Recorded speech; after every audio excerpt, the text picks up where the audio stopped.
Hey guys, this is Vadim with Max Tech, and right here we have Microsoft's brand new Surface Laptop 3, as well as Apple's 2019 13-inch base MacBook Pro. Both of these retail at $1,300. Of course, on this model, you've got the all aluminum design. I think you can get a model that's a little bit cheaper if you get the Alcantara model, but this is all aluminum, and I can tell you right now, it looks and feels amazing. Now at this $1,300 price point, you do have the option to choose Alcantara, but I'd definitely say if you're spending $1,300, get the aluminum model. It actually comes with 256 gigs of storage compared to the MacBook Pro that only comes with 128. And other than that, all the specs are very similar. There's not much differences other than the storage. So in this video, we're basically going to be comparing everything that we can between these two laptops to see which one is the better buy and the better value at the $1,300 price point. So let's start off with exterior build quality and design. So as you guys can see, this one right here is all black, and this one you've got the aluminum space gray. They're both 13-inch laptops, but if we take this and we stack the MacBook on top of the Surface 3, you will see that the Surface is actually a little bit bigger. It's definitely taller right here, and it's a little bit wider as well. So the MacBook is going to be more portable. And looking on the side, you could definitely see that the Microsoft Surface is quite a bit thicker. On the back, we can see how nice the aluminum looks on both of these laptops right here, and we can see vents right up here in the back of each laptop, so that's really nice.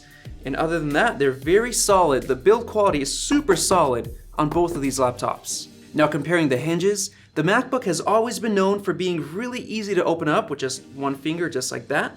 So let's test out the Microsoft Surface laptop. And would you look at that? Now in terms of authentication, the MacBook Pro actually has Touch ID right here in the corner of the keyboard, so you can easily log in and make purchases, whatever you want to do, using your fingerprint. But the Microsoft Surface Laptop 3 actually has Windows Hello right there, so you just open it up, it looks at your face, recognizes it, unlocks it. Now I don't know how secure this is, but it's so much more convenient. You don't even have to put your finger anywhere, just unlocks automatically. I really wish that Apple would implement this into the MacBook. Now looking at the overall layout of these two laptops, they look very similar, but there are definitely some differences.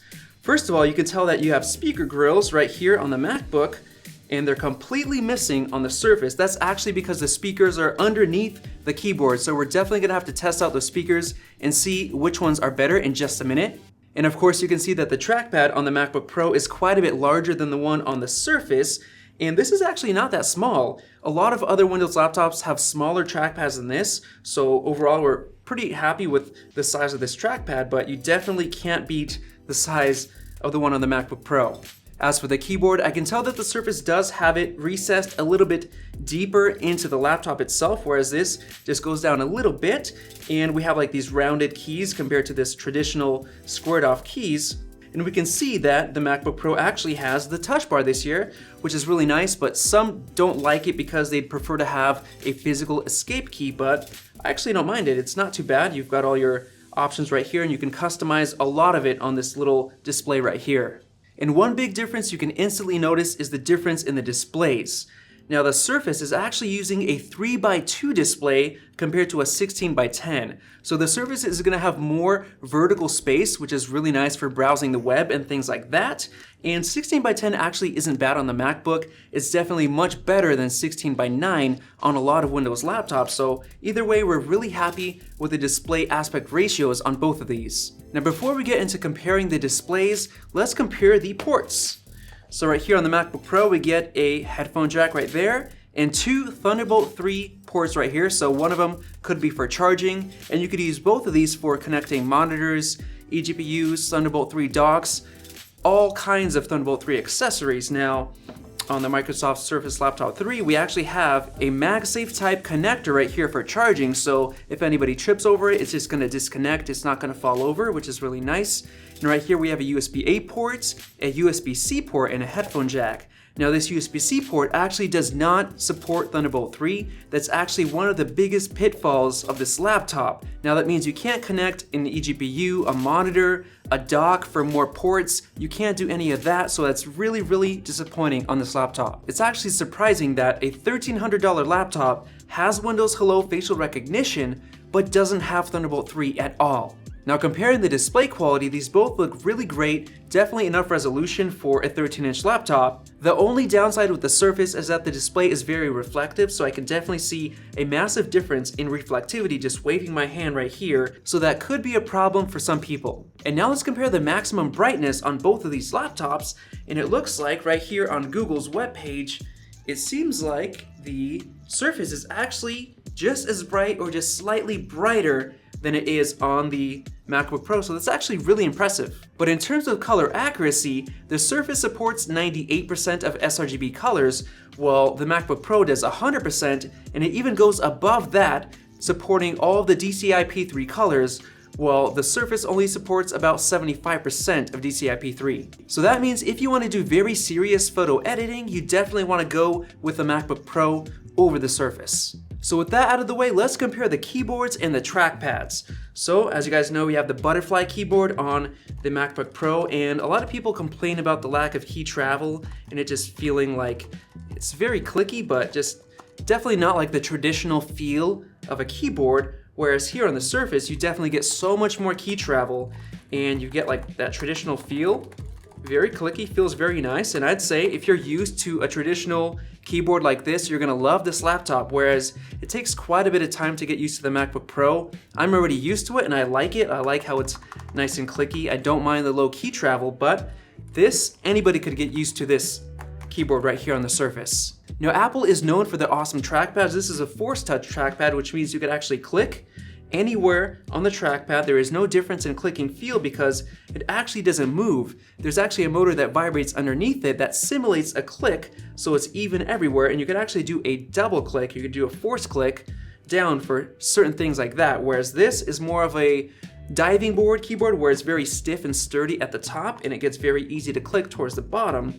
Now a lot of Windows laptops are like this, which I don't really like how that feels compared to the Force Touch trackpad, but this is definitely a nicer trackpad than a lot of the other Windows laptops out there. And now let's get into the speaker comparison. Like I said before, the Surface actually has the speakers under the keyboard, so it might not be the best situation for sound quality, but let's go ahead and compare it right now. Let's start with the Surface.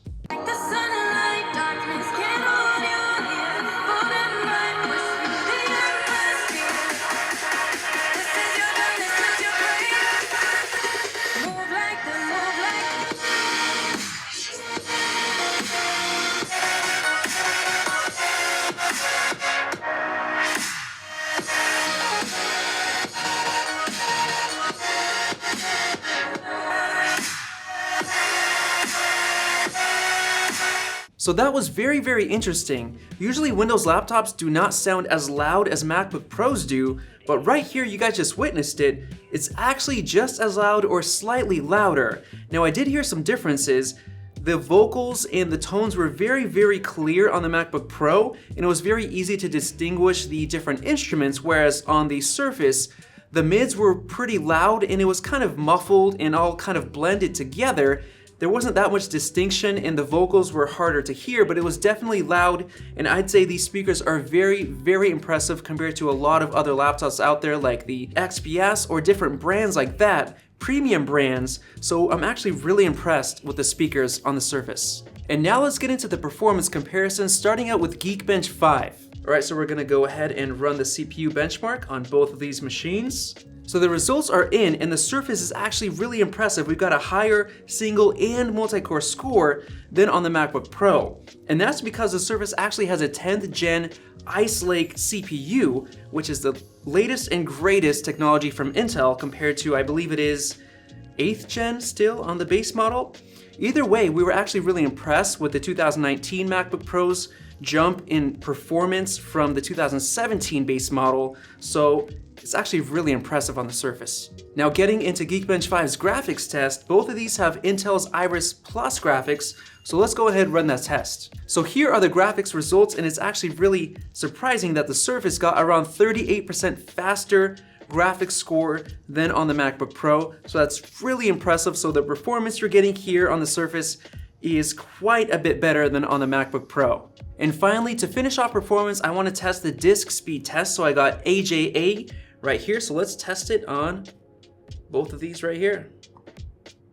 And once again, the Surface actually beats out the MacBook Pro. It got slightly higher read score and almost double of the write scores. And that's something we usually don't see because MacBooks usually have faster SSD speeds compared to Windows laptops. So once again, Microsoft, good job in the performance department. So with all that said, which laptop is the better buy? Of course, if you prefer Mac, you're definitely gonna go with the MacBook Pro, but if you could go either way, for $1,300, the Surface does have more performance, it has more storage. So spec-wise, the Surface actually beats out the MacBook, but when you look at the fine details, like the display quality, the color accuracy, the trackpad, other stuff like that, the MacBook Pro actually might be better for professionals who are trying to do photo editing, video editing, or things like that, especially because of the Thunderbolt 3 ports. The lack of Thunderbolt 3 on the Surface is actually a really big downfall of this laptop, so if you're trying to use it with an eGPU, with a monitor, with a Thunderbolt 3 dock, you actually won't be able to do that on the Surface. But other than that, if you need a basic, really premium, high quality laptop, this is actually a really good option because the all aluminum build, the keyboard, the trackpad, the display, everything is actually really decent and very good for a Windows laptop. So of course, if you like Mac, this is the way to go because you still get really good performance, you have excellent display quality, you can use the Thunderbolt 3 with an eGPU, monitors, everything else. So in reality, this is actually one of the toughest choices I've had to make, but I'd say because you get more storage on the Surface and you get such good performance and everything else is just so high quality premium on the Surface, I would definitely choose this one over the MacBook Pro if you don't need Thunderbolt 3. Now, if you do need Thunderbolt 3, it's definitely gonna have to be the MacBook Pro. So I hope you guys like this comparison. Definitely click that circle above to subscribe and check out some of those other videos right there. Thanks for watching, and we'll see you in the next video.